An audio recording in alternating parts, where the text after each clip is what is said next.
Hello, survivors. Welcome to Poetry for Today. If you survived narcissistic abuse, then you know the most dangerous harm doesn't look abusive. It looks reasonable. Today, I thought I would tell you a story much like a fairy tale. This story starts in a courtroom where a narcissist didn't just lie, they sent in an impersonator to play the victim. Someone else sat on the witness stand. Someone else wore the survivor's name. And the court was convinced the real person, who wasn't even there, was mentally incapable of their own life. That's narcissistic abuse at scale, using systems, authority, and performance to make the survivor look unstable, while the abuser looks responsible. But this is survivor to victor, and this story doesn't end with silence or surrender. Because the moment a survivor stops begging to be believed and starts documenting the truth, everything changes. Stay with me. This is what it looks like when a narcissist loses access. Once upon a time, hush now, listen.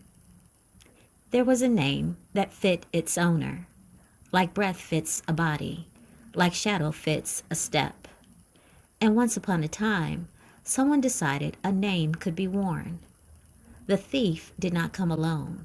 They sent in a performer, a stand-in with practiced pauses, with borrowed sorrow stitched into their face, with eyes trained to look lost at exactly the right moments. This, the court was told, was the victim. This quiet confusion, this fragile stillness, this person playing at being undone. The thief spoke sweetly. They always do. Said, they're not well. Said, they don't understand. Said, I only want to help. The impersonator stared at their hands. Let silence do the lying. The judge mistook stillness for incapacity. The gavel fell. Tap, tap, like the closing line of a spell. And just like that, a mind was misplaced, a voice was set aside, a life was signed away by someone still very much alive. Power of attorney was granted like a blessing, like a crown passed quietly from the living to the living erased. The real person felt it later, in doors that would not open, in answers that came back wrong, in the slow, chilling rhythm of being refused by the world. Mail arrived singing words. Licenses smiled from unfamiliar faces. Credit bloomed and spoiled at once. A nursery rhyme of numbers counting backwards. Every letter chimed the same refrain. You agreed. You signed. You did this. Once upon a time, they tried to speak. But fairy tales never warn you how loud silence becomes. The thief waited, patient, counting, tending despair like a garden, believing sorrow would finish what paper had begun. They believed the ending was inevitable. But listen, this is where the melody shifts. Once upon a time, the person whose name was stolen began to sing it back. Not with pleading, but with proof. Dates kept time. Receipts kept rhythm.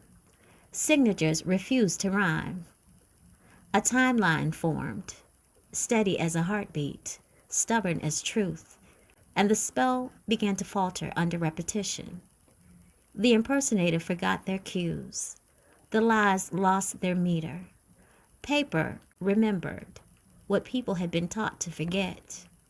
And one day, slow as justice, sure as breath, the court heard the same name again.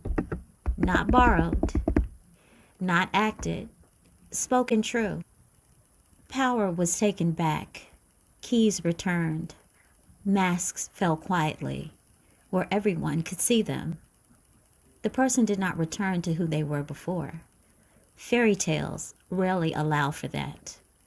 They returned authored, alive, holding their name with both hands. And so the Story ends like this.